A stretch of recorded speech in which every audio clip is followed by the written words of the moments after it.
Hello, and thanks for listening to JoJo's Bizarre Podcast, a podcast about anime. It used to just be about JoJo's Bizarre Adventure, but they stopped making it with any regularity whatsoever, so we're talking about other stuff while we wait for Steel Ball Run Episode 2 to come out in the next fiscal year. Right? It depends on the... It's not the government's new fiscal year. The government's fiscal year starts in October. Shit.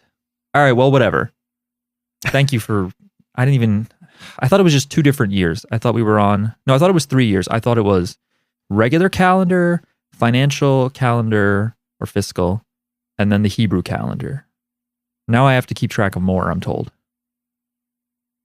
Anyway, we're watching other anime, and this week we're going to be talking about the Chainsaw Man movie, the Reze Arc. But before we get into what happened with the Chainsaw Man... I think you forgot to say who you are and who we are. Oh, yeah, that's Hi. true. My name's Mark. I'm also joined by that other voice, Me. Jackie, and that third voice, Miles. Yes. And we have a guest. We have returning to the podcast once again. We have Tim. Hello, Tim. Hi. Is that a Miles imitation to do just a delayed one-word response? You know, I'm getting old. I'm realizing as I grow in life, I need to learn to listen and talk less. And this is a good opportunity to practice. No, it's not. This is the one time you got to talk and talk. Tim, I think you were last on talking with Miles about Chainsaw Man overall. Like, you just talk about season 1? Is that the last time Tim was on? I think so. Maybe. There's That's gotta have crazy. been. I feel like there must have been something in between. Oh, there. no, wait. We had a group chat. In this Discord but it looks like 2024 maybe. I don't know. Yeah, but Oh, was Shika Noko you all Noko? had not seen Chainsaw Man. Yes, and now Jackie and I did have a memory of talking about Chainsaw Man before, and then I listened to the newer one where Mark and Jackie talk about Chainsaw Man, and was like, I thought didn't this happen? And then so this it's all coming back to me. They're just retracing our steps, Tim. You know what happened to me over the weekend was I dumped all of my MP3s into Plex, and so I'm just walking around listening to like all this music, and I heard the song Mercury in Retrograde by Sturgill Simpson, I think. Mhm. And I thought it was like an old song because I have like top 1,000 hits of the 80s and stuff. Then I look it up and it's from like 2018. And I was like, why do I know this song? And it's from, do you guys, Jackie and Miles, do you remember the movie we watched called Raw Fury? Or was it Sound and Fury? I think. Yeah, the Sturgill Simpson anime. Yeah. Why do you know about it? You remember this? Yeah, because we did it for this podcast. I know, but I had to Remember? like dig so deep and I don't Clearly remember. you don't. Yeah. Do you know who Sturgill is outside of this? Is he a thing outside of this? I know he's like a musician. That's it. Jackie, do you remember this? No. Okay, thank you. You guys don't remember this podcast episode that we did? No. I remember it because it was a sort of a standout because I was like, wow, this is a weird anime made for this album by an American. I thought it was a weird concept. Yeah, I had to dig into our RSS feed and then bits of it came back to me. Anyway, Mercury Well, in what we Retrograde. talked about with Tim, based on the context clues of this chat, was that deer anime Yeah. where the girl is a deer. Right. I did subject you to, as of yet, still streaming Noko. I did not go and finish that show. I thought it was funny, but neither did I. Yeah, sometimes a comedy is just worth a look. Like I started to continue Chainsmoker Cat and was like, I think I got it. I don't think it's Yeah. actually about deeper themes like discrimination and poverty. I think it just wants to be gross and funny That's fine, which is and horny. fine. And that's I okay. mean, who doesn't want to be? You know, That's what we are no matter what the we kid's try. gotta. 2026. It's time to take back horny. You know. Yeah. That's the Right. And gross. From whom? the church. That's Okay. right. Why should they have it all? Anyway, before we get into Chainsaw Man, the movie, Reze Arc, the English title is like a different order from the Japanese. It doesn't matter. We should first take a look in Correspondence Corner, a theoretically, possibly existing this week space where people write emails to jojosbizarrepod@gmail.com or leave messages in the Correspondence Corner channel of our Discord. Oh, I think we did get a message in the Discord, actually. Because I started this spiel and went, I don't think we fucking have anything. Yeah, by the way, if you want to join the Discord, you can look at the description of this podcast episode. There should be a join link somewhere. We didn't set up the Discord. A listener did. So I don't really know how it works. I'm almost 40. We got a message from Jumbo here that says, thoughts on visiting fandom pilgrimage sites. For example, the phone booth from the Chainsaw Man movie or the stairs from the end of Your Name. I am guessing Miles and Jackie did not pre-read this. So I will start. I did, but I haven't thought about it. I don't know if I have any thoughts. I think it's fine to do this. I think it's fine. No, I think it's good to do this. But do you have now that you've heard this idea, are you like, oh, I would like to see blah, blah, blah? Let me think about it. You gotta like go out of your way to do it on like a trip to Japan if you want to do anime. Yeah, but some stuff's set in America. Okay. Like JoJo has stuff in New York and yeah. California. I would maybe do it for Sailor Moon if it wasn't too much out of the way. I saw Tokyo Tower, which is in like every anime or in a lot of, definitely in Sailor Moon and in a bunch of stuff. So. Yep. Well, I guess, what are the JoJo locations? Like, I really liked part 4, but that place is not real. True. Yeah. There's analogs. I'm sure you could find like the inspiration for Moriocho, you know? Yeah. Yeah. I would go to maybe some of the places that they go to in Terrace House. Oh. You know? That'd be fun. That'd be fun to go to like a cafe or something that was featured on Terrace House. I when you guys mentioned the part 4, is it St. Gentleman's? What is it called? I think that is inspired by the sandwich shop. I think that's inspired by a real place. Right. But yeah, I feel like it would either be a place that I recognize. I don't know if it would actually be like a pilgrimage site. Or yes, if it was like, hey, this place is easy to get to. Like we just happened to be in this town and, you know, this place was part of a scene in this anime or whatever. Yeah, if Chainsaw Man made a second movie called like the Red Bank, New Jersey Arc, I'd be like, oh, drive however long that is. If you go to Japan, genuinely, you will like run into pilgrimage sites without trying. The first time I went to Kyoto, there were several. Like we ended up staying next to. Did you ever watch Tamako Market for this pod? No. I mean, I now have no confidence in myself, but I'm pretty sure no. Right. Yeah. Old KyoAni show. It's you could consider it. There's worse shows. Like we were at the market that was the template for Tamako Market. And so like we would just like walk to the train station and just pass by the little like anime cutout, the advertisement. Aww. And then during that time too, like the Eccentric Family is set in Kyoto and they were doing like a shrine tour collaboration promotion thing. And so there was like literally a whole pilgrimage site thing set up for that we ended up half doing. That's fun, Jackie. We were in Kyoto. We went to, what is that street that has all the shops? Is it 8th Street? It's a number. It's either 8 or 4. It has like the green tea restaurant where they have like all sorts of green tea, matcha flavored desserts. And it's near a shrine, but like it's a famous shrine, but we couldn't go there. It was closed, I think, at the time. But Kyoto was very nice. We just stayed in a regular ass house, so it felt very Japanese. Oh, that's so cool. Yeah. I feel like I had other better answers for this as well. But I feel like some of it is like cheating. Like it'd be fun to go to Rome, but like that's not, is it an anime pilgrimage site if I'm just like, whoa, look, the Colosseum. Now I remember what I was going to say. JoJo's Part 6 takes place in Miami. So maybe there's something there. Let's just commit some crimes. We'll go to jail. We should just go to prison. Actually, you have to do it because it's women's prison. I don't think that jail is real. Yeah, I don't think that jail is real. Green Dolphin Street Prison? Yeah, no way. Imagine if they named a prison after like jazz. Is that what it is? I was trying to remember if it was Prince or if it was something else. No, it's a Miles Davis track, I think. But yeah, I don't think there's anything that I'm like dying to see. If you go to like Comic-Con, you can buy fan-made guides for these kinds of pilgrimages. Like I bought one a while ago for It was early on in the Fate Grand Order, like, takes place in history and all these other things. And some guy who ended up having been to my alma mater, like, he recognized my beanie and was just like, oh, like, you went there too, hey. And, like, in English, dressed as Gilgamesh with no shirt on.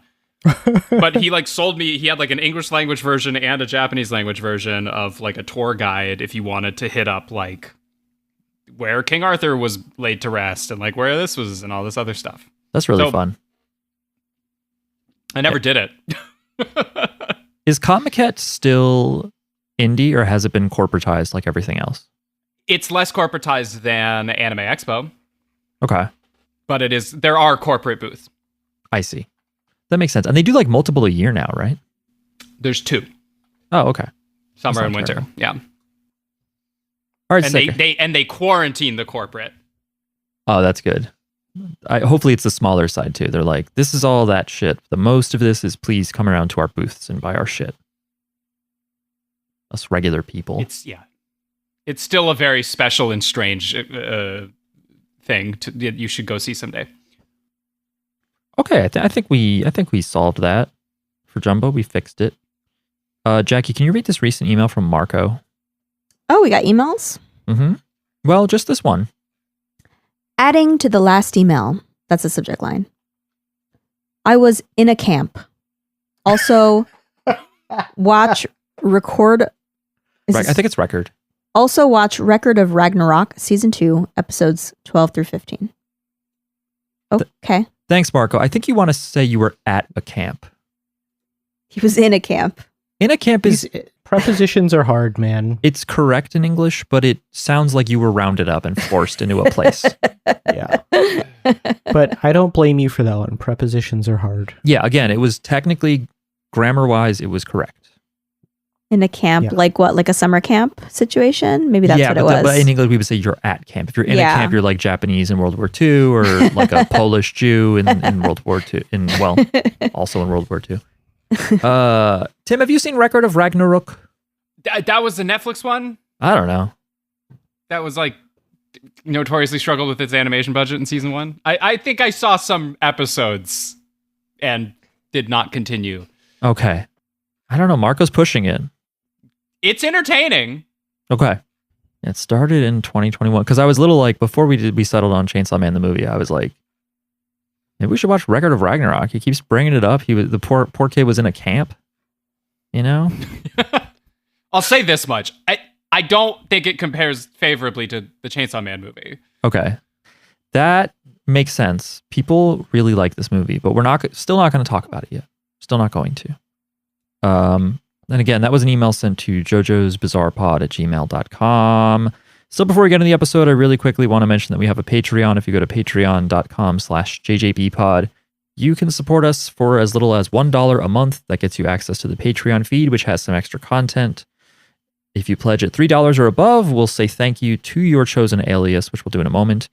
If you pledge for just 1 month at the $15 level, we will do an episode of our podcast about your anime of choice. But we're only going to do 3 episodes worth of homework. We're not going to watch the whole show. But that's a lot. For $15, getting 3 people to do hours of work, it's a steal, frankly. We'll watch. Our labor is worth so little. It really is. So is everyone's in this economy. Yeah. But yeah, we'll do whatever for you, anime fan. Let's say thank you to the $3 and above patrons now. So thank you to Charles Foster Kane, Billy, Sugar Teeth, Leah, Koichi, whom I hate, Josh, I love JoJo, Uwu, Kasoon, Jumbo, Katie Cat, Bloof, Kenny, Eileen, the stand user formerly known as Austin. Tim. Thanks, Tim. Awkward. Ren. And Chad. We should have put Tim last. I can't be Chad can go last. No, I think Tim should be the one saying and Chad at the end. And Chad. Yeah. Okay, there you go. We should just make and Chad a drop on the soundboard. Then I can just hit it. Yeah, patreon.com/jjbpod. Let's talk about the Chainsaw Man film called the Reze Arc. something my brain couldn't process until I started learning about Chainsaw Man. I was like, what does that mean? I didn't realize they actually like crammed an arc of a manga into a film. The film came out last year, 2025. On myanimelist.net, it has a 9.06 rating, which is crazy high. Oof. It is ranked number 6 overall. I wrote down a bunch of voice connections, but then there got to be too many, so I'm just going to try to quickly go through the JoJo ones. The scary knife killer guy is credited as Typhoon's partner. The guy who keeps talking about skinning people is Santana from JoJo Part 2. Fox Devil is the voice actress for Melina in JoJo Part 3. That's the young woman who bathes baby Polnareff and is not a pervert. And she's also Mew Mew from Part 6. The voice actor for Kishibe is Bruford from Part 1, Tiziano from Part 5. His physical design, by the way, is clearly Kakihara from Ichi the Killer. And his name could be a Rohan reference, maybe. I mean, maybe Kishibe is a more common name than I think. But I've only heard it in JoJo and here. And the random, like, I think he's briefly the guy in Unit 2 who probably gets blown up immediately, named Tanabe, is a very minor character. He is the businessman Yoshioka in Part 4, a businessman that Josuke steals the phone from and accidentally just crushes the phone. Oh. He has like one line where he's like, yes, I'm sorry about the assignment or whatever. He's apologizing for being late, and Josuke breaks his phone. There's a lot of other big actors in here. One thing that did make me laugh is the voice actor for Beam, who obviously doesn't have the most complicated dialogue. It's a lot of yelling the same shit over and over, is the lead character from Demon Slayer, the main kid, Tanjiro. So I like that. Not even the kid in that show who yells a lot. That's wild. Oh. I guess they all yell a lot. It's shonen. Yeah. Yeah. I couldn't do it. No, but those side dudes do yell a lot. And that's what made me not like that show. Wasn't that into it. I mean, I really had to come around on Beam, because at first I was like, oh, this is a guy who yells. This is a yell guy. But they got me. They eventually got me. He's like kind of funny. He's funny at times, and their team up is very cool. Mm-hmm. You know, I was going to say, like, Tim, how did you come to Chainsaw Man? But probably same way everyone has. Maybe you even covered it with Miles. It's very popular. Yeah. What did I say on the Miles? Miles, when I talked about this show, what did I tell you? I think you had read a lot of it even before it was an anime. That is true. Oh, have you read all the manga? Where you at on that? I made it through most of it. I dropped off when there's like 2 parts. There's like a first one that ends, and then the more recent one. And like I got it through most of the more recent one as well as all of the original one, but it famously has a weird ramp off. Oh. Was the Reze arc something you read? Oh yeah. Does the movie actually cover a lot of it, or is it missing a lot? Because I did some reading about the characters. No, it's pretty comprehensive from what I remember.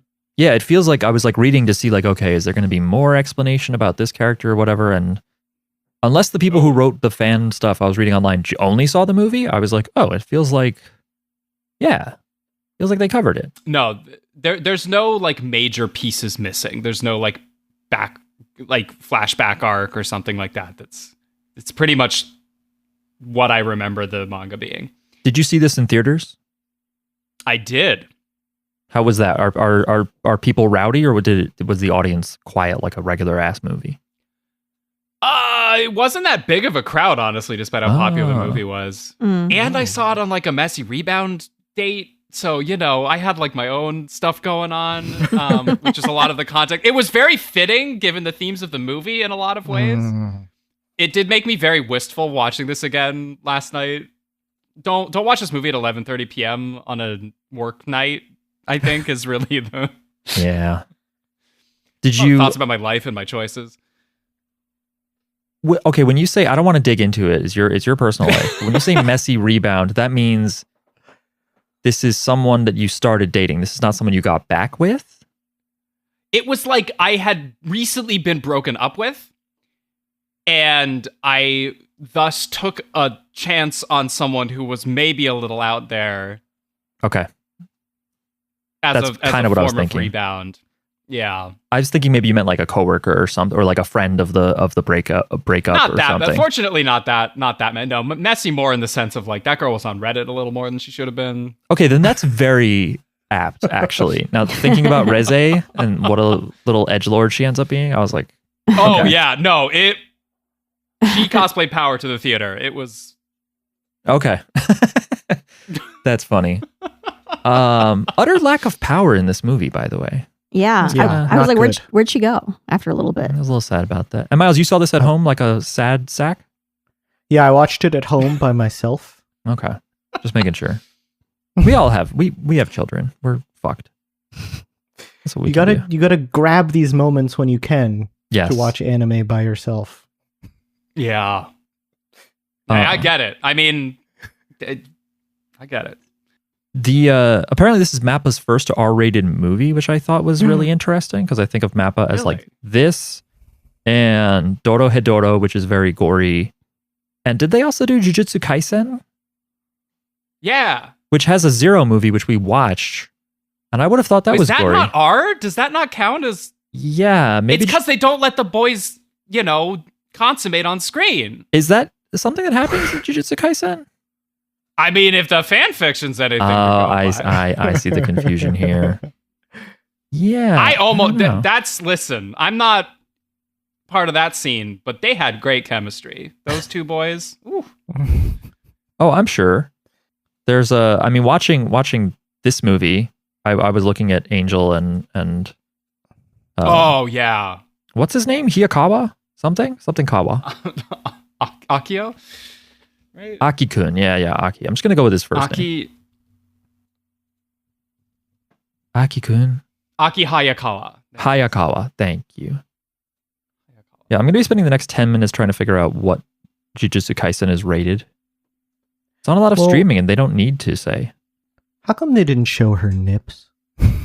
Yeah, I was like, where I thought in my head in the theater, I remember them showing nips, and I was wondering if they like changed it up for the home release or something, but I don't think so. I will say, and by the way, I did find. I'm sorry that this is the first question I have, but your R rating comment made me think about it. Miles, one of my first notes is she touch his nip. So my question had to do with nipples, but it was his You've nipples. just got nips on the brain. One of my first notes is she has extra horns because we do see Power. She has extra horns. Oh yeah. And they don't really. Yeah, she's like not in the because Jackie and I watched this in two parts. See, so the we were first like looking half down there. hour. Jackie's eyes were up here.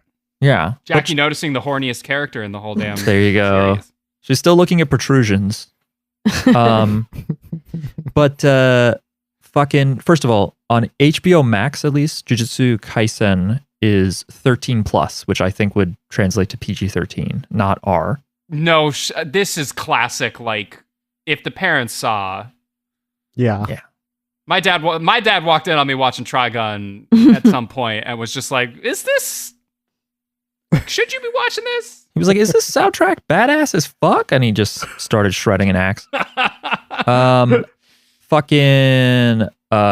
Since we're kind of on the topic of nudity, something I noticed but didn't really think about until reading the IMDb trivia. Did you guys notice that like once like the stakes are set and it's like the big cityscape fight, did you guys notice that the status of Reze's dress changes? No. Meaning what? I caught why. So okay, when they first show her from the back and she's like in her bomb form, she has no panties on. Her bare butt is out. Yeah. And Okay. And later she has like little underwear panties on. Yeah, they're not granny panties. They don't quite cover everything.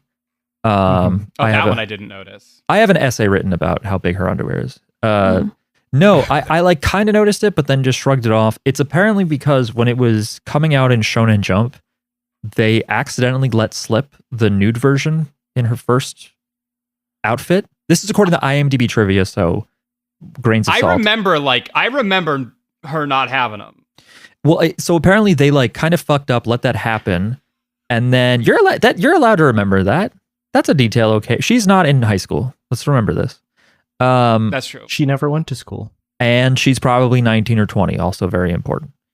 Anyway, Apparently they like let that slip, but then they never went back to fix it. But they perhaps asked Fujimoto, like, could you draw underwear on her, please, for like the rest of it.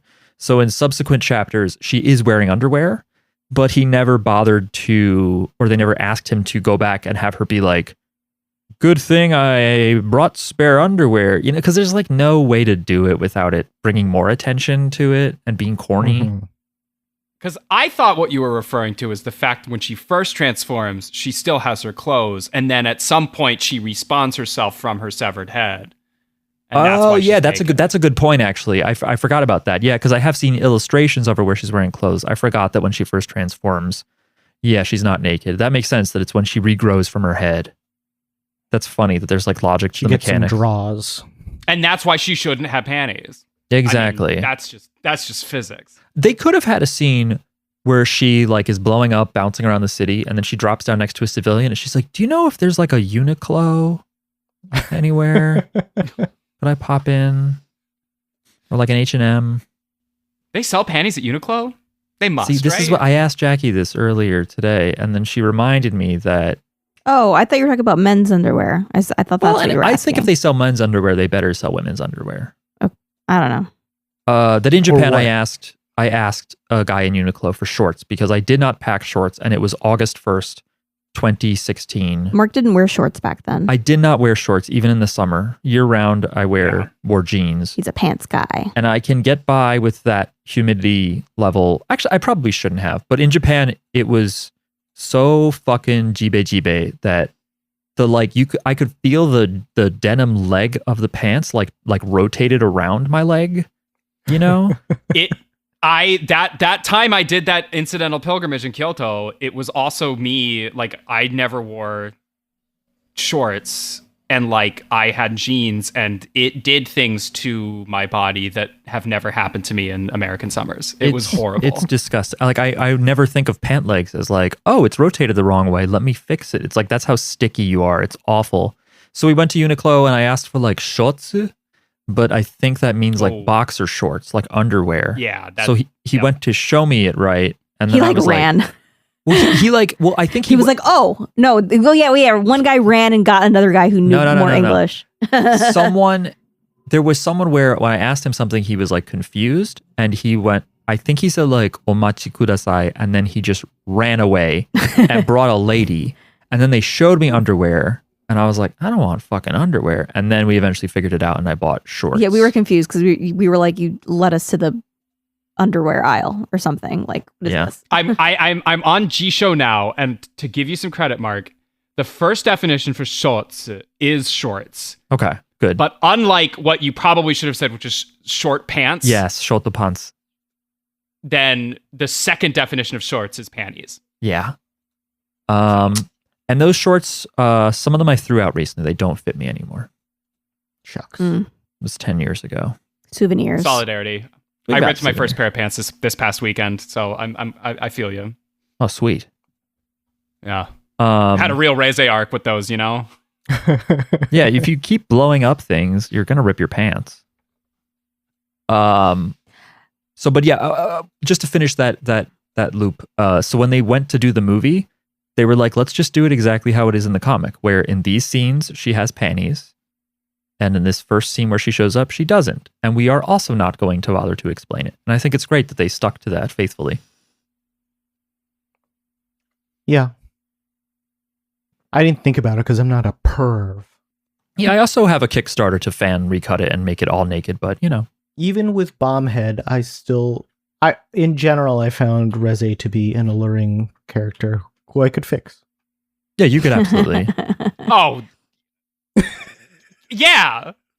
But she could fix me. Yeah, you just have to live under the ocean. Just live in the water.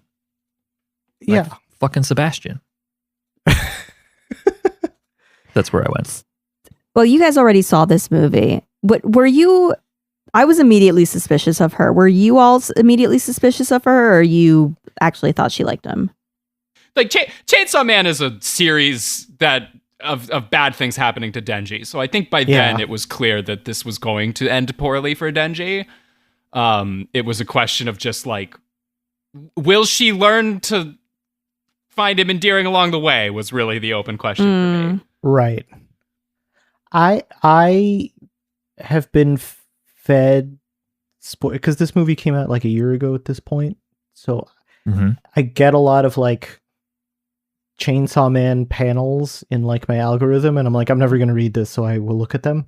So I sort of knew that it would go sour, and just from the vibes of like everything I've seen of Chainsaw Man 2, but it was still interesting, even though but you could definitely see the seeds of like her being like, why does she like him so much out of nowhere? It was like too much.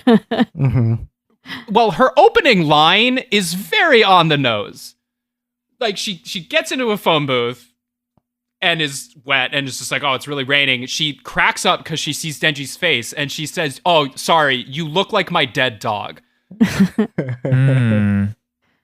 And that's Classic. like, that's the Denji, like, Makima stuff, like, very clearly to me. And so at that point, it's like, this is happening now. I love the manipulative woman in these shonen anime because you get the best of both worlds, which is, if you're a boy reading this, you get the wish fulfillment of, I'm just a dumb guy, but women are very obviously horny for me. Yeah. But then you don't have to be like, man, the women in this show are so dumb and shallow and one-sided. They're just there because they have their own motivations for being. They're all kind of manipulating him, I guess, except Power's not like, Power doesn't really like him. Yeah, Power's just a little fucking Power's just gremlin. I don't really understand what Power is. Like, I don't even know if Power is really I don't know. What's Reze? That's my question. What are these people? She's like Denji. She's like That's what I was wondering. Is she one of those like a hybrid? They call it people that She's got the bomb devil. That got. I know, but is she a person that got a devil in her? Is she a devil that got a person? Wait, no. That's a fiend. Fiend. Does she do the? Is she a fiend? I don't know if there's another option. Is she a straight up devil? Power is 2026 retrospective on the Manic Pixie Dream Girl of 2000 to 2015 fame. Okay. I think she's a lady in the streets and a bomb in the sheets. Oh, no, I think, I mean, I've seen her online at least characterized as a hybrid, which I think is what Denji and Katana Swordman, Sword Devil are. She's meant to be the same thing that Denji is. I want everyone's backstory. I love that they don't do it. I like that they're just like, she's a bomb devil. I want the origin story. They tell you roughly what she is, which is like a child experiment. Like she's basically... Yeah, that's true. Unlike Denji, who had the relationship with Pochita separate from...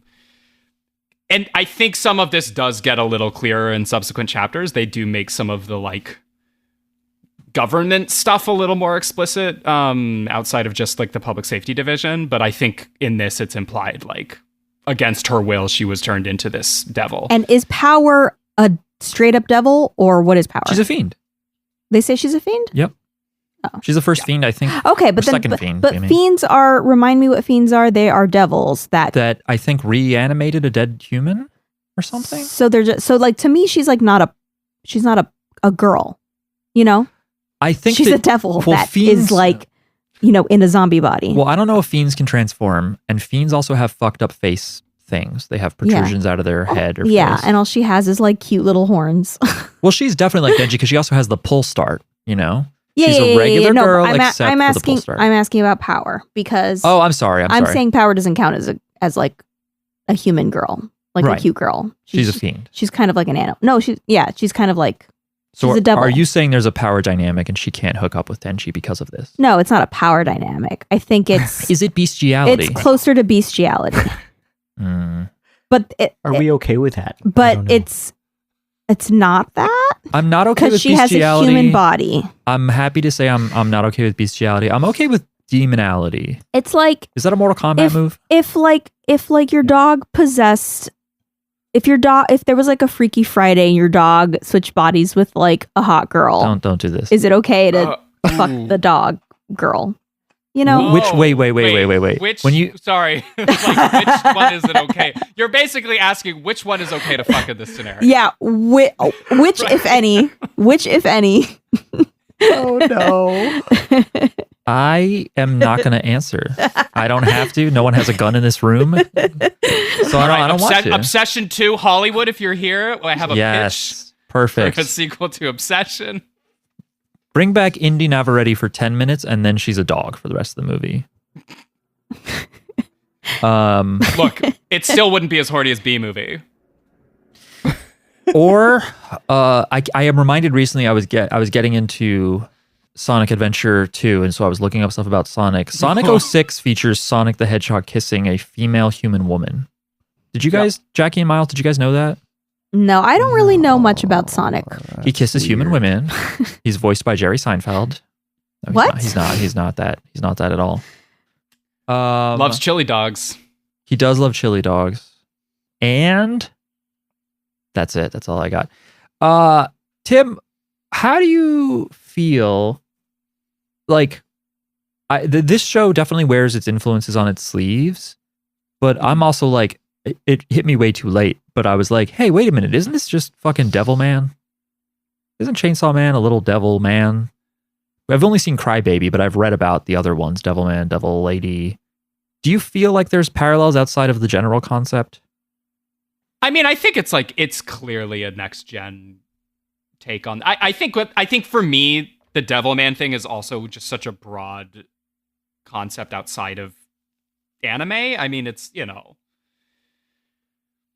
there's all kinds of parallels. I think you quoted in the last episode, because I actually did my homework for once. You mentioned that the author was like, "Oh, this is just, what was it? Jujutsu Kaisen and Dorohedoro.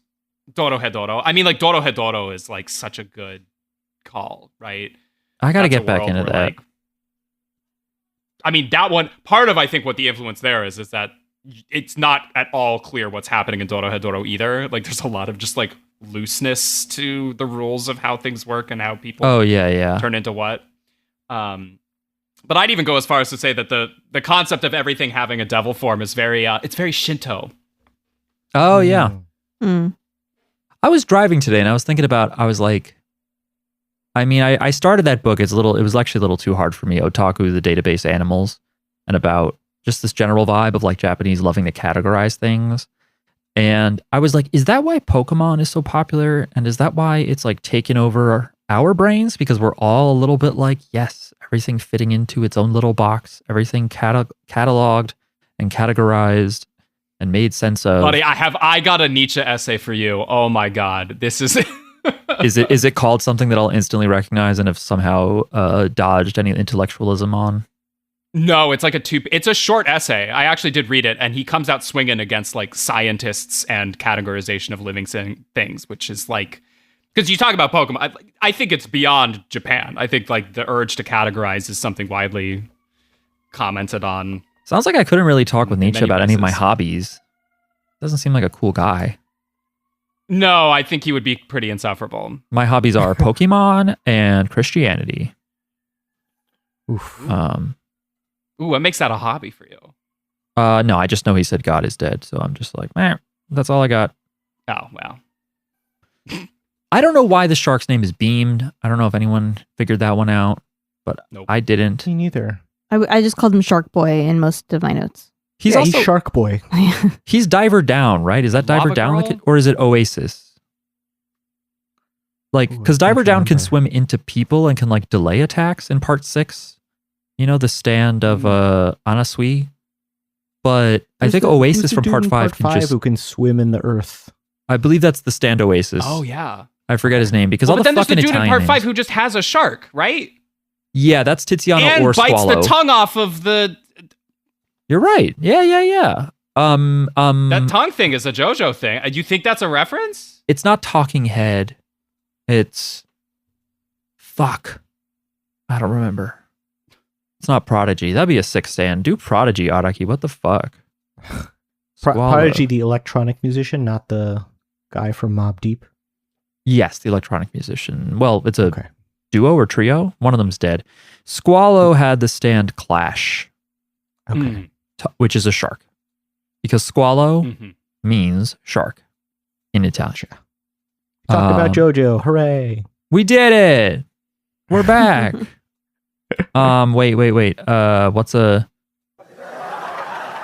No, that's they're laughing. That doesn't work. I like when Denji and Reze are on the roof and they're going to go swimming. I like every time she takes off a piece of clothes, he just yells, which I thought was like very funny and uncool. But then I also was like, if this happened to me, if a girl started to get naked and was like, get naked, let's swim, I think like I'd probably pass out. I think like something would explode in my head and I would need to go to the hospital. And it's just all going great for him. Yeah, and I think like even if I managed to stay conscious, I still wouldn't score, and I'd go home and be like, "Well, there was no opportunity." That's what 16-year-old me would do. Was she flirting with me? Yeah, we're great friends. Buddy. I'm in my 30s and I get it. You know, that's. Let this be your wake-up call. If someone wants to swim naked with you when they really don't have to, that's a move. They might be flirting with you. It's possible. Right, yeah. Good chance. You should ask them if they're flirting with you. Yeah. I do want to call out that, like, reading this, there's been this tension between, I probably talked about this with Miles in 2022, but the manga, like, pacing is very short compared to the both the anime and this movie. Like, there's a lot that's deliberately spaced out. And I do think a lot of what is successful here, like those cuts to Denji with each article of clothing, like you can kind of imagine how the paneling works for something like that, right? And so I actually really appreciate, like, I think they did a really good job, like, blocking it out in that way, and also like dilating it without it feeling cheap. Like, this was a very popular arc in the manga, and was honestly one of the big turning points. I think that was just like, oh, this is like properly a good series, like and also just like, this is about being a teen and being sexually exploited and not understanding that that's what's happening to you, kind of like as a theme, a core thematic element.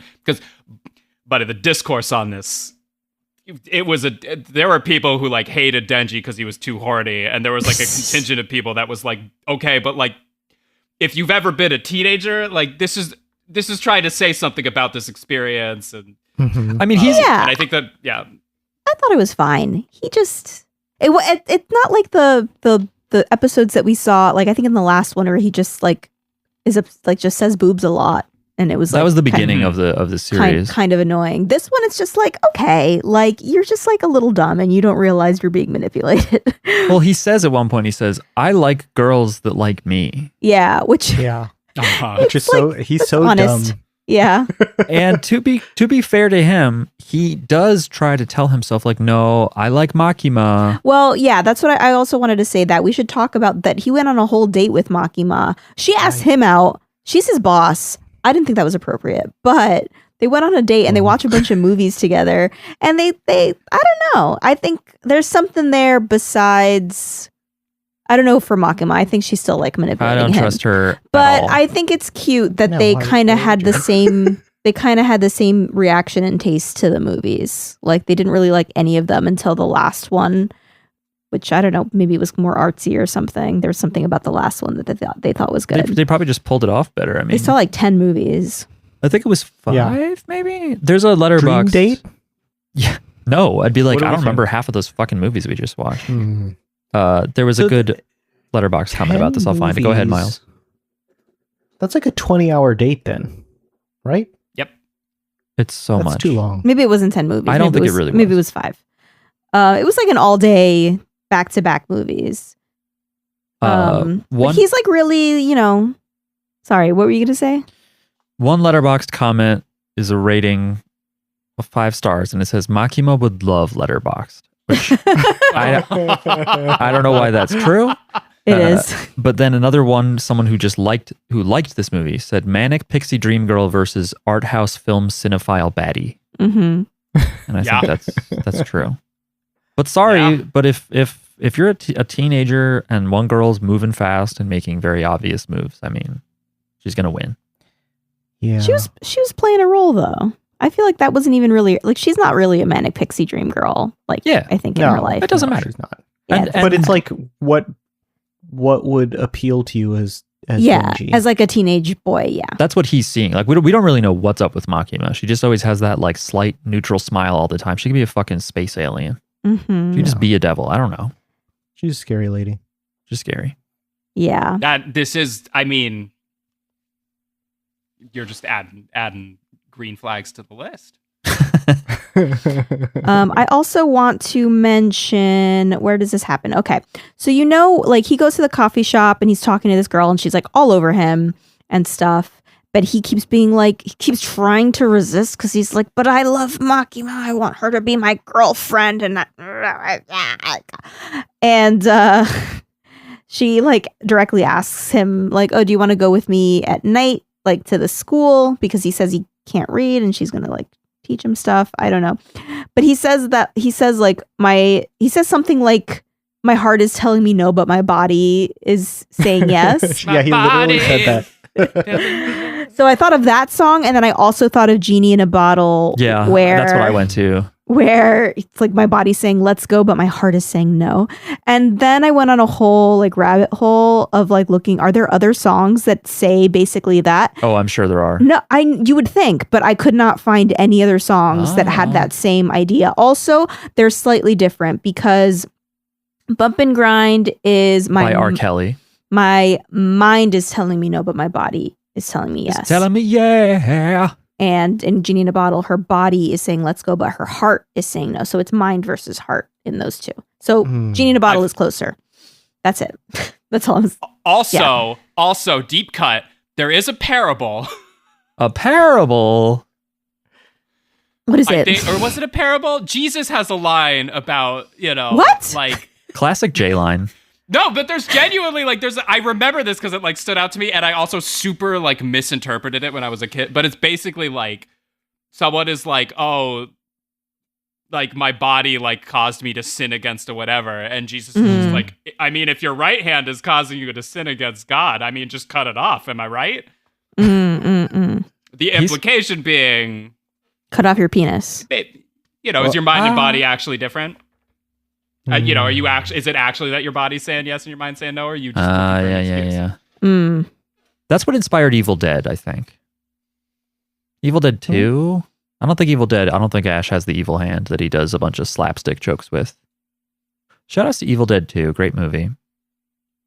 Cool. Any of you guys seen Evil Dead 2? Jackie, you've probably seen it. I think with you. Yeah. I like it over Army of Darkness. I think there's a lot of people who feel differently. And Army of Darkness does feel like, now that I think about it, Army of Darkness might be an isekai. Because, do you guys know about Evil Dead? I feel like Tim and Miles are like zoning out right now. Not really. I mean, I know of Evil Dead. Like, I'm not unfamiliar with the name. I just haven't seen it. Okay, so Evil Dead 1 and 2 are basically the same plot, but 2 is like a higher budget, more slapstick take. But it's like a couple of teens go out to a cabin in the woods, and then they're just having fun as teens. And then they're like, hey, we found this crazy book. Why don't we either read it or play a recording of someone talking about it? And the book is the Book of the Dead. It reanimates a bunch of zombies. Some of the people get possessed. Stuff doesn't go well. Right. But the lead guy, Ash, manages to survive and stuff and fight all the bad stuff. And then in the third one, I don't even remember what the mechanics of it are, but he somehow warps back to medieval times. And like the times of medieval and not the franchise? Not the place in Secaucus. He does not go to, is it Secaucus? He does not warp to northern New Jersey. He goes back and he still has a shotgun for an arm. And they all fear him. Whoa, devil?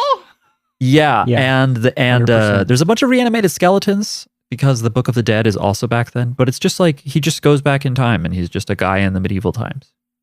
It's an isekai, I've decided.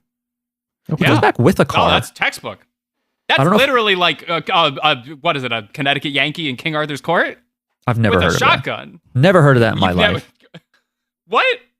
I've never heard of that. I've heard of an American werewolf in London. I've heard of a kid in King Arthur's Court. That is a the Mark Twain classic, A Connecticut Yankee in King Arthur's Court, is like the often credited as one of the first examples of the. Oh yeah, you're right. Miles, were you saying something? This is okay. This is my payback for not knowing any of the bands that you talk about on this podcast. Why do you think Makima took him on that date? I don't know. I don't know what she thinks. I think normally she's manipulating him, but I don't think she was. I don't know. Maybe she's checking in with him. Maybe it's just to kind of deepen the manipulation, the loyalty, to get like if he is like in like really into her and thinks he has a chance and stuff, then like she's got her hook in him, and then she can get him to do whatever she wants. True. She's just furthering that. Yeah. Okay. But it looks like, a cute manic pixie dream girl can still kind of lure him away. I don't know. He hasn't had to make a choice, though, between the two, like, directly. Like, it's not like he had a moment. It's not like he had a moment where Makima was telling him to do one thing and Reze was trying to get him to do a different thing, That would be interesting. Do you think he would have run off with her? With yeah. who? With Reze at the end? Yeah. Okay, so you guys like think... she asked again after everything? Yeah. Yeah, so is that what you guys think Reze was going to do when she was approaching the cafe with Denji, that she was going to do the Carly Rae Jepsen song and ask him to run away with her? No. Yeah, I think it would be naive to think, like, that she caught feelings or whatever. She might have just been trying to kill him again.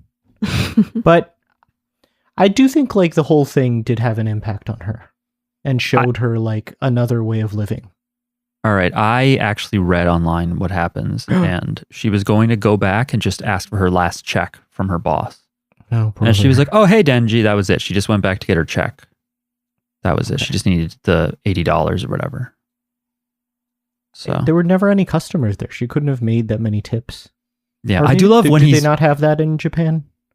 It is very funny. They don't really do tipping, no. When he comes back a second time and she's like, you're here. She's like, this place doesn't have good food. And the owner's like, yes, it does. The owner's within earshot. That made me laugh. I liked that. She was not a good employee, let's be honest. No. I wonder what his deal is. Does he know who she is? Is he just I don't think so. Is he a total sucker? I don't know. She probably just sort of like charmed him into it is like her. He does say that she's too like he gives Denji the pep talk that's just like, buddy, she was so out of your league, dog. You gotta move on. Like, you gotta let go. He does that? Yeah. Yeah.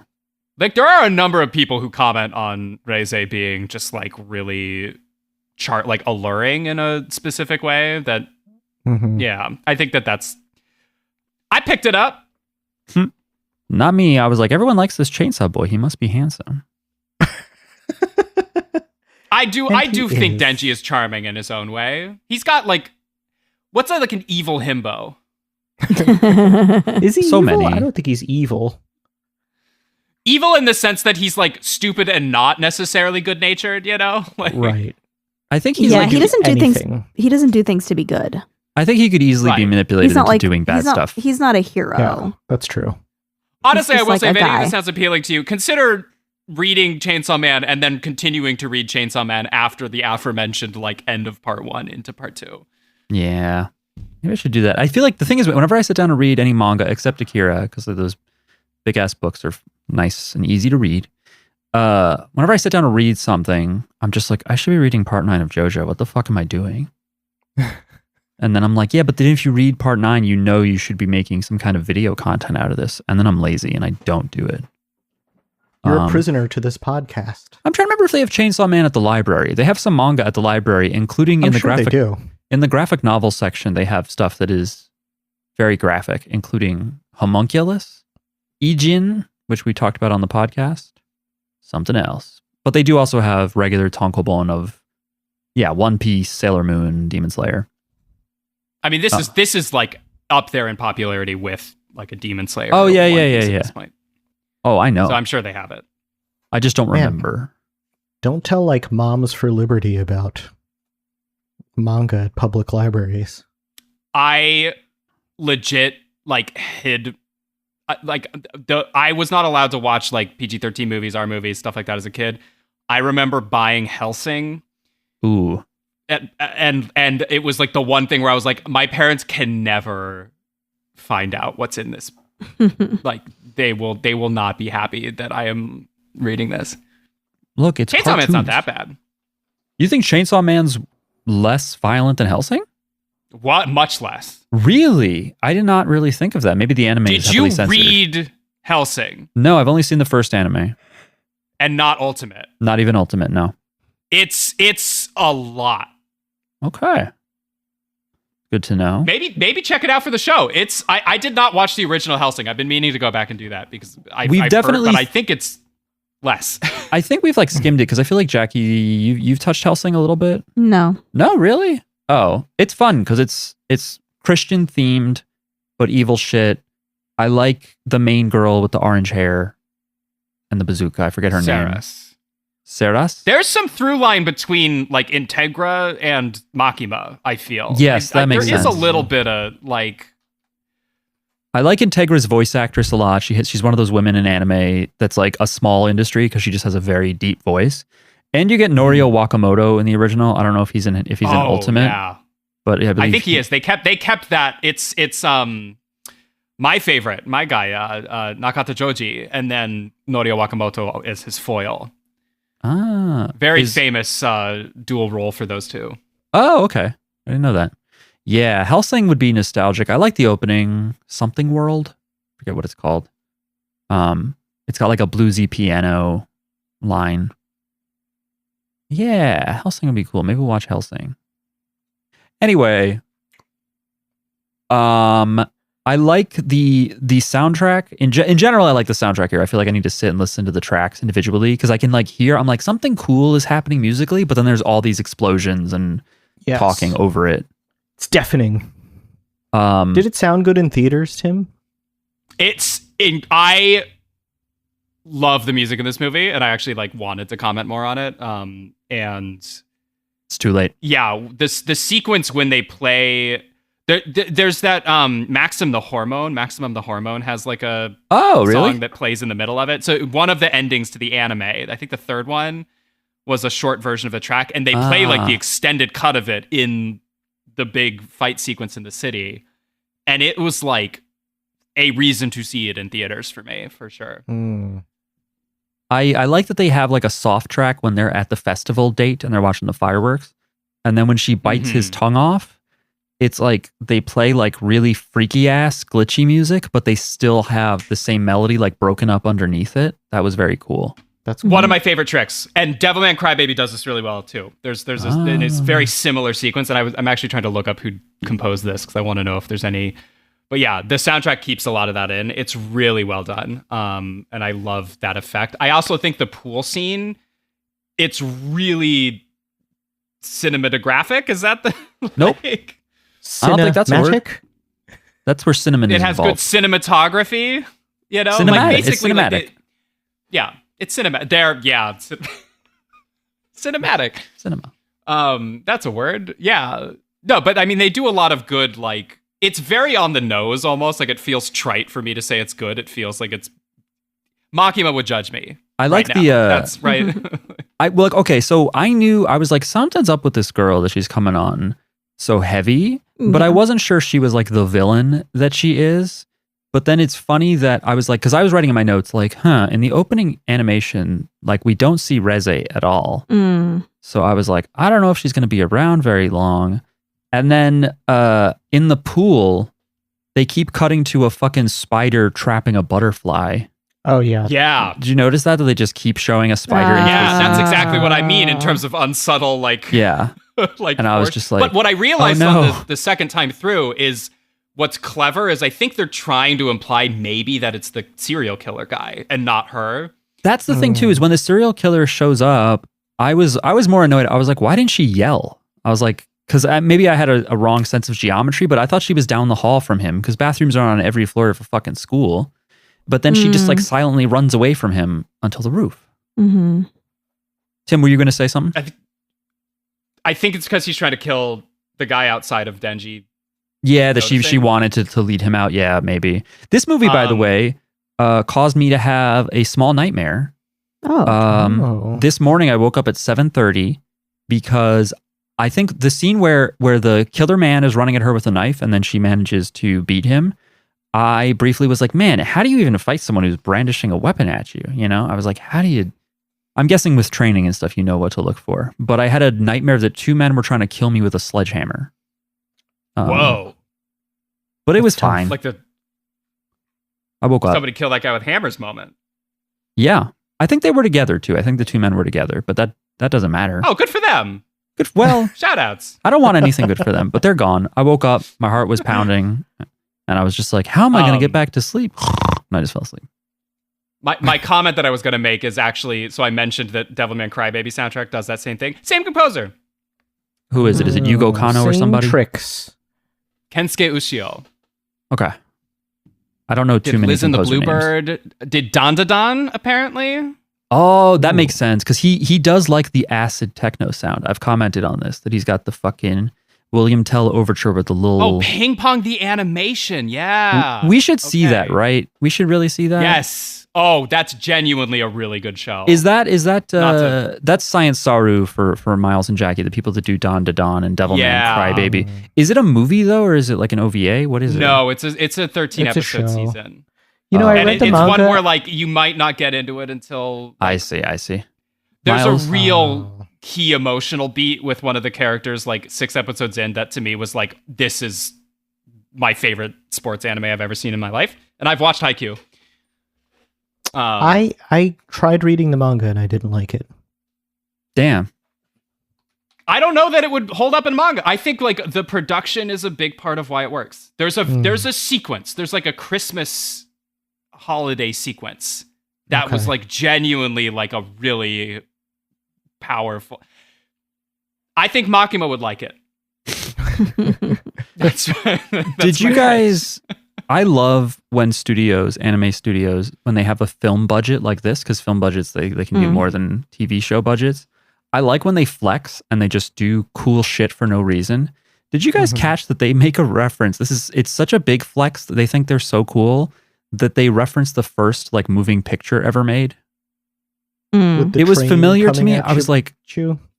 I know this, but why do I know this? And I had to look it up. What'd you say, Miles?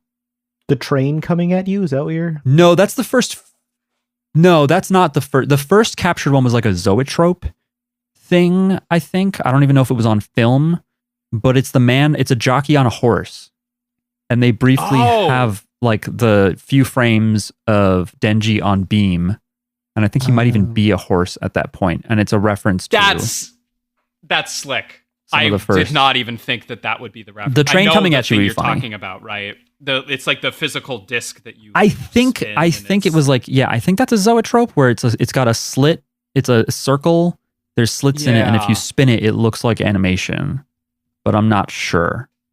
Zoetrope, yeah, pre-cinema animation device. Good memory. Yeah, that might be where. Yeah, I went to film school twice. That's how smart I am.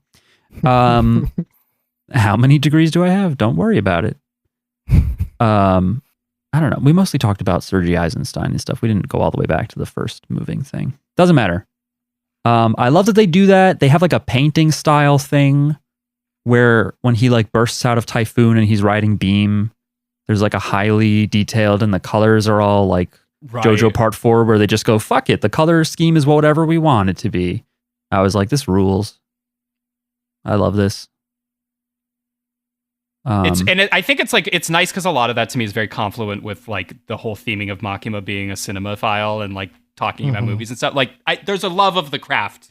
Oh, that's I why really she'd like appreciated in Letterboxd this. because she just watches so many movies. Oh, Yeah, that was... And she only likes 1 out of 10, Yeah. like any good Letterboxd reviewer. Right. Wait, why did you like the comment then? I read it to you guys because I was like, can you guys explain this? Is this Oh, really? I was like, You this didn't is, get it? I was like, this is funny, but I don't really understand why it's supposed to be funny. Oh. Well, to she's someone a who went to lover of film films. school, that's just normal behavior, right? Like that's Yeah. I thought it was like something about her personality would refer to why she likes rating movies or the specific thirsty culture of Letterboxd. But I guess she'd That's like it literally just all she because she does. likes movies, which okay. She's a critic. it's too I obvious. could not for fix me. her, by the way. Makima? There's no. no shot. No. But she could fix me. Yeah, that's the Yeah. only way that works. You just have out. to do what she says. That's Yeah. that's how that relationship works. So question for everyone here. Are you a country mouse or a city mouse? I did think about this. I think I'm unfortunately a city mouse. I'm a city mouse, but I'm like, why did I do this the whole time? Yeah. Can you remind me what the distinction was? Is it just you like to live in the city or you like to live in the country? No. Or is there a deeper meaning? Well, what did they say? They said the city. The city mouse gets to eat delicious food. I didn't write it down. The city mouse gets to eat delicious food, but you're like always fighting for your life because there's more predators and stuff. There's just more things that can kill you. And the country mouse lives a more peaceful life, but doesn't get all the yummy food that a city mouse gets. Okay, I think I'm a city mouse. I think the yummy food is worth the struggle. Oh, I'm a country mouse. Yeah, if you were still in North Carolina, I might accuse you of being a country mouse, Miles. I know you were close to a city, but I dipped out. yeah, you went back to the city. The wrong one, but you did it. You're a city Disagree? mouse. I guess- like legit ruminated on this recently because I had a brief bout of unemployment and was like, where do I want to, like, do I want to live somewhere that I can afford to live in, or do I, and like, I'm a city mouse. I like came to the strong conclusion that like, I'm in a city that purportedly one of the best food cities in the United States. Was that San Fran? No, not even. I don't know where you are. You think San Francisco can hang with Oakland, California? Mm. Where we have local legend figure skating gold medalist Alyssa Liu, who's a fan of Chainsaw Man. We should have gotten her. No offense, Tim. I was just gonna say that. I was gonna say who's the I would know if she was free, buddy. You should have taken her. You kidding? No who's question. who's her teammate, the blonde one? Why do you? Oh, ask? I don't pay attention to losers. She like won a different competition and they're on the same team. I forget. But she's very big into anime, and maybe even more so. That's true. I forget her name. There was a local bookstore that actually had like a manga section that was like, these are Alyssa Liu's favorite manga. Like, you should support. Oh, that's fun. Oh, Amber Glenn. It was, yeah. Amber Glenn is also huge into anime. I didn't mean what I said, by the way, Amber Glenn. I am gonna look up your favorite anime. Amber Glenn, write in if you're listening. Please don't listen. Tim is a guest on this show. Tim does not. Oh my god, first real introduction to anime was Yuri on Ice. That's fitting. Yeah. I think I remember her talking about that in some interview. Wow.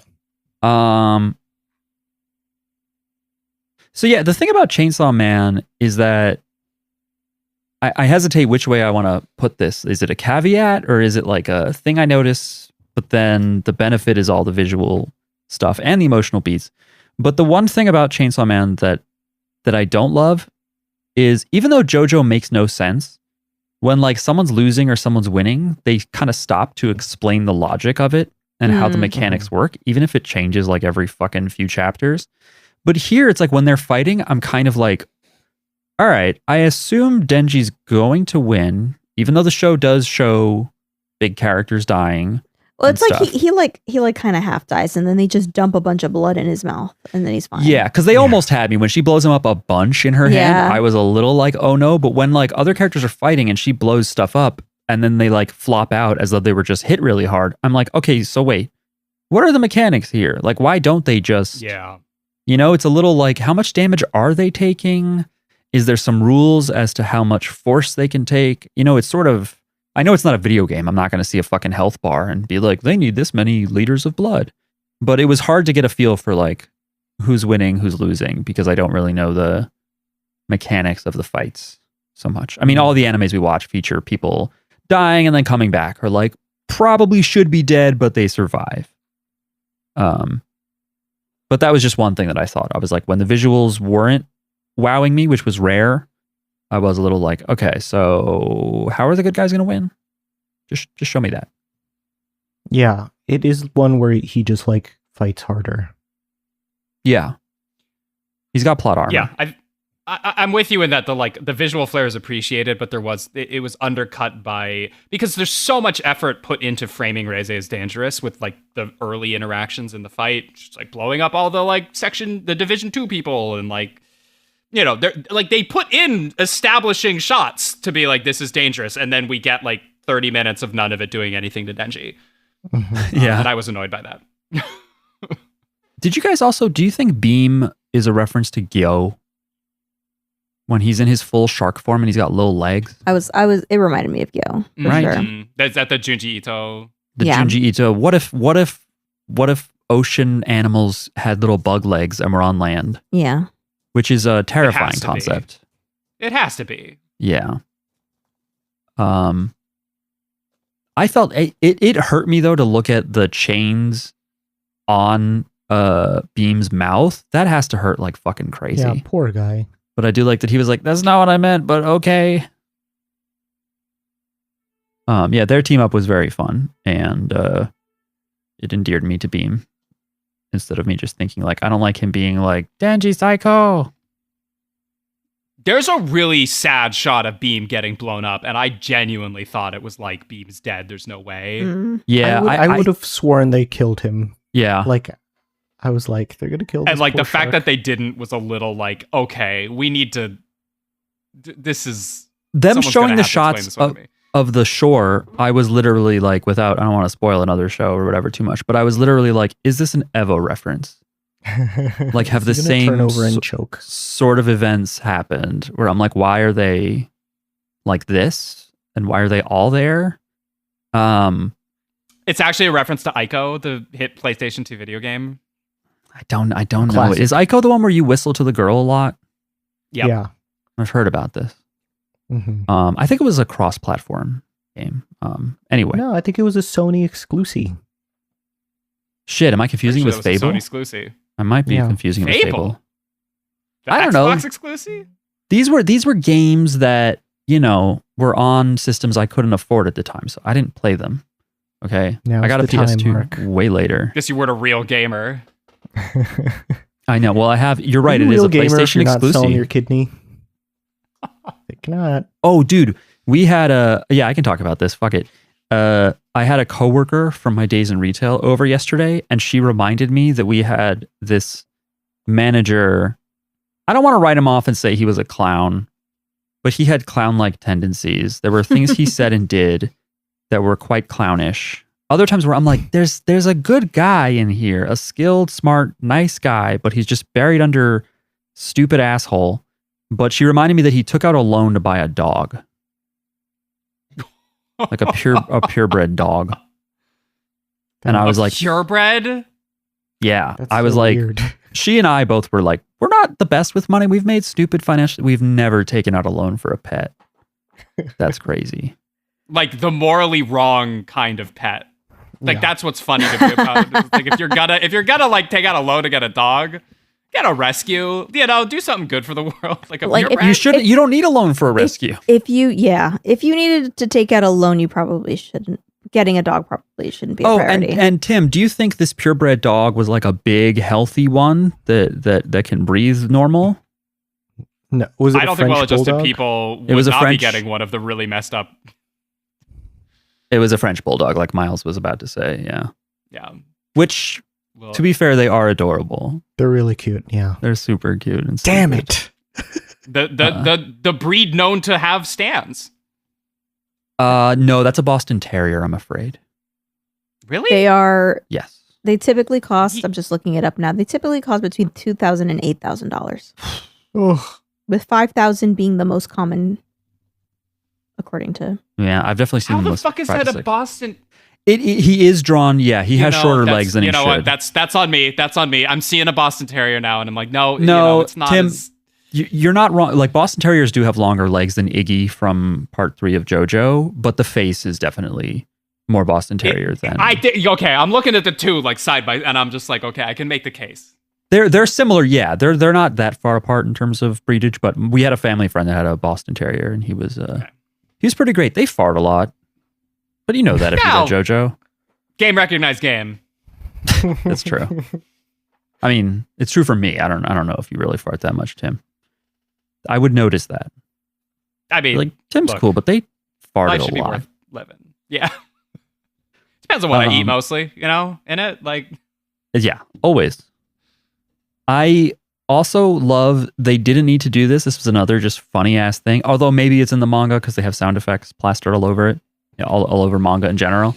But when Beam is up in the top like office building, when they're like fighting and Reze knocks them like way up to the top of building, Beam's shark body makes a bunch of bouncy noises while he's like careening off the ceiling and the floor. And I just thought that was delightful. Maybe it was intentional. Maybe they were like, this is getting dire. Let's lighten the mood. I also liked in that same sequence that Denji and Beam are synchronized in their tumbling. Oh, I didn't catch that. I was too focused on who was making all that noise. So yes, I think it was a nice little bit of comedic relief. Oh, did they say, because again, we watched the first like half hour of this movie a few days ago. Did they say why they gave Denji Beam and not power anymore? Power had to get her blood drained because she's getting too strong. Oh, that just took the whole fucking movie for her to get her blood drained? Yeah. Damn. Okay. Sometimes you just gotta take a character off the board. Yeah, I guess it was like they want to focus on this romance and they don't want too many characters. So they were like, we'll just give you a dumb guy who says a few words. And They also have that, the Angel. Angel's a new character, right? Yeah. well, Angel's in the show, but not as prominently featured. He is interesting because I'm a little with Aki. I'm like, what the fuck are we using this guy for? He fucking doesn't do anything. He doesn't like people. He really only seems useful when he's directly under Makima's control, Mhm. right? Like, I don't know that he saves Aki or anything, right? The utility is outside of the scope of the direct work. Yes. Outside the scope of the direct work. Much like the Jujutsu Kaisen movie, Okay. Angel is a load-bearing part of the community. In the I see. supplementary material. I see. I could tell that when realizing that he's a boy, I was like, okay, some people love this fucking guy. And this movie, I don't even remember the manga does this. When Denji has his like cycling through all of the like hot girls that he knows. Yeah. The first one, that was a choice. Right. It was like, yeah, because it's Angel was there, but then he's like, but Angel's a boy, so. But it was like he's wrestling with his own feelings, right? He's not actually talking to Pochita. He's like, I get a little horny for Angel, but I could fix Angel. That's what I was thinking during This most is of like those scenes. in Disco Elysium when your character is like talking about the obviously gay guy that you interview, and you're like talking to someone else, and you're like, why does he smell so good? Why does he dress so nice? What's up with that? And it's like, it's okay, man. Yeah. I think his design is very funny. That he just has wings and a halo. You know, Yeah. lots of movies and shows and media will do the angel wings thing, but to put the stupid little yellow circle halo, very bold. Mhm. And it works in this show. I like a line Chainsaw Man says, everyone wants Chainsaw's heart, but nobody wants Denji's heart. And it's true. And then she's like, I like you. She's like, actually, I like you or something. And then he's like, really? And then they honk at him and tell him to not be manipulated. Oh, yeah. Because he's about That to was fight really Reze. funny. I thought at the end when she's like, I didn't really like you, right? Like I was putting it on. I do love that he looks shocked. I was hoping he would, he'd be like, I thought he would like incapacitate her and like get her arrested right then. I thought he was going to flip. I know that's like not as like, emotional and sweet, but it would have been funny to me. I think a lot of this too is like, again, on a second watch through and everything. Like I appreciate how consistent, despite how silly a lot of those lines are. Like we do open with the date with Makima that ends with him being like, do you think I have a heart? And she leans in and she's like, oh yeah, I feel the heart. And then we get all these comments about the heart and all this. So it's like, it's very, honestly, for how stupid like a lot of the writing around it is, I think it's like a really good version of that. Yeah, it is funny though, because what if Makima did just hear like a little dog panting inside? She was like, yeah. You should maybe finish reading the series. I mean, if you want to. Okay. Maybe part of why it's good is it continues to build on themes and characters. I'm actually just going to look this up right now because I'm that suspicious about it. But do not. No. Don't sorry. spoil yourself. Not what you're saying. Not what you're saying. Okay. But yes, and I think other people agree with me. The scene where Reze is choking the knife guy, and they like zoom in on her face while she's choking him. Did that remind you guys of any live action crime movies? No. Okay, because it made me think of No Country for Old Men when Anton Chigurh first gets out of his police custody and he uses his handcuffs to choke a cop. They like zoom in to Javier Bardem's face and it's kind of the same face. And I'm Googling it and I think people agree. I see a Reddit thread that says, I might be reaching here, but possible No Country reference. And yeah. The TV show like opening famously quoted like a bunch of famous movies in its animation, and I've heard I didn't watch. I think Chad mentioned it in the Discord. I didn't watch like the comparison back to back, but I saw a few shots. I'm gonna put it in the chat with you two, Miles and Tim. Yeah, So my assumption is like, if you're catching something like that in this movie, it's almost certainly intentional. Yeah, well, the top rated comment is No Country for Old Men did not invent the rear naked choke. Well, dumbass, that was 3 years ago. So I think the movie drives home. At least the filmmakers. Oh, this is someone doing it from the manga panel, not even the movie sequence. Right, and that's the thing is I think the movie really, they drove it home because they do like the same kind of zoom on her upsetting face. Uh-huh. I'm also proud of myself to know that that's called a rear naked choke because I don't know what that means, but I was like, I think that's what's happening. And guess what? Reze has a naked rear. Yeah, she has a naked rear that made me choke on my Pepsi. Oh boy, watching this. That wasn't that bad. Fuck you. What can you do? You got better jokes? I don't. I would have gone with Coke because it sounds like choke. Yeah, you're right. Well, no, then you already have a rhyme. You already have choke. You don't need Coke. I like the left fieldness of Pepsi. I'm sorry, Tim. You're overruled. That's fine. Hey. Let's see. Do I have anything else? When he kisses Reze again, I was like, keep your fucking mouth closed this time, Denji. I love how he and the shark are both dumb. I like when they're killing the typhoon lady, they briefly like show Denji's real human face. When he gets close, it's like a split second. And I read that they briefly show Pochita in his heart at a certain point. I totally missed that one. These are fun little visual flourishes they're doing. Thinking about the man behind the chainsaw. Right. Do you guys have any lingering thoughts? Or should we wrap it up? Take it home and chop it up?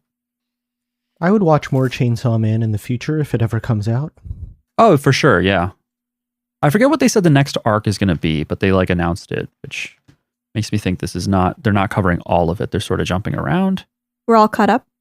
We are all caught up on the anime, at least. Caught up. And I think when the anime came out, I wasn't as high on it, and I think watching this movie has kind of like, it's like, oh, I believe in what they're doing now. Like, I think to me, this is a cleaner set of the sort of cinematic elements that I almost said cinematographic again. Sorry. I think the show paced it out and made it really dilated. And like, I wasn't quite there for some of the choices that they made, but here it fit together much better. I think like the sound design was really clean. I thought they added as much as they needed to without like cutting anything. Seeing that, I'm much more excited to see them continue going forward with the next season. Well, and the manga is finished, so yeah, that's a good candidate for me to finish a show. Is the idea that like they can't make too much of it, yeah, because the manga's done. Well, and the manga has been the part that they're not gonna do the second part yet. I think they're doing like, the Assassin's Arc. That's what they're doing. Yeah. But fucking Tim, I feel like you're being manipulated by the cute girl that is a movie, You're letting the high budget and proper tight runtime of a film make you fall in love with anime, which is overall a time sink that stretches drawn work over too long a time. And you have to be careful. Look, that rebound didn't work out in the end, so I'm ready to be hurt again. Okay. Wait, that didn't work out? The girl that you classified as 2 on Reddit didn't work? Shocked. What can I ask? What subreddits, or is that too specific? Oh God! Well, off pod. Okay, fair. That's fine. Yeah, they're gonna do the Assassin's Arc, whatever that means. But yeah, I was really excited when we were like, let's watch a little more after Jackie and I did episodes 1 to 3 on the podcast. I was like, this is 12. Because I also feel like a 12 episode show means that like you're not going to see as low a dip in quality as like budget gets stretched and stuff. When is Dandadan season 3 happening too? I know that Science Saru doesn't usually pull the purse strings too tightly. That's Science Saru. I gotta watch that. You haven't seen Dandadan? It's great. I've seen like the first 3 apps. I read it. It's like one of those things where I got the magic from the manga, and then it's a time sink. Am I right? Like, but it's not 24 episode seasons. But yeah, you would really like the soundtrack. Like I said, there's like an acid version of William Tell Overture when this like running character. Do you know the guy who runs the anatomical model? I think I do. Yeah. Yeah, he's also a very simple, dumb, fast guy that I end up liking, and his theme song is excellent. Yeah, this was a good movie, and the nice thing about a movie is we don't have to say, "Would you watch more of this?" It's just a movie. We saw it. You liked it, Jackie? Yeah. Okay. At first, I was like, good. "This is just him dating," Which is good. Because you see him go on a date with Makima, and then you see Reze, and it's like, it's just him dating. Yeah, and at the end he gives one of them a rose. I liked when he ate the flower like a fucking cat.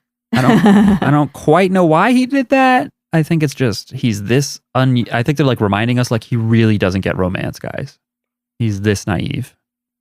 And I guess we should have known that she's faking it when she puts his like coughed back up flower in a glass of water. No one would do that. Anyway, Tim, thanks for being on the podcast. Appreciate it. Always good to talk to someone who actually watches anime. I less and less with each passing year, which is why I was glad you picked me for something that I've both enjoyed and seen and can talk about. Yeah, but like I like a lot of we didn't watch much at all in the 2010s, except for the podcast years, I guess. That's true. There's a huge gap in my knowledge. I don't know. You always surprise me. You bring up shows. I'm like, I've never even heard of that fucking show, Tim. Oh, I feel like I'm not doing my job then. I feel like I should be. I mean, if you're getting into the Record of Ragnarok stuff, I mean, I feel like I should. It's my duty at some level. I don't know that there's any human I would ever recommend. Like, no, you got to get caught back up with seasonal anime releases. You need to be in touch with what's coming out. Unless they were like, hey, I'm thinking about doing alcoholism. I'm thinking about picking up like a drug habit. Then I'd be like, you should really just instead watch every anime that comes out and write about it on the internet. I do have to say, and I need to listen to the episode you just released on it. I am enjoying the Ghost in the Shell Science Saru. I watched episode 4 on my own, and I'm part of the way through 5. But unlike Chainsmoker Cat, you can't half watch it on a second monitor. It's so fucking dense, and it's beautiful. So I feel bad. There's a sequence where she like glitches in such a specific way, and I like cheered at my yes. Yeah. Which it's like it's almost spoiled because Kanye West actually did that with the video for Heartless. Him and is it Kid Cudi? Don't.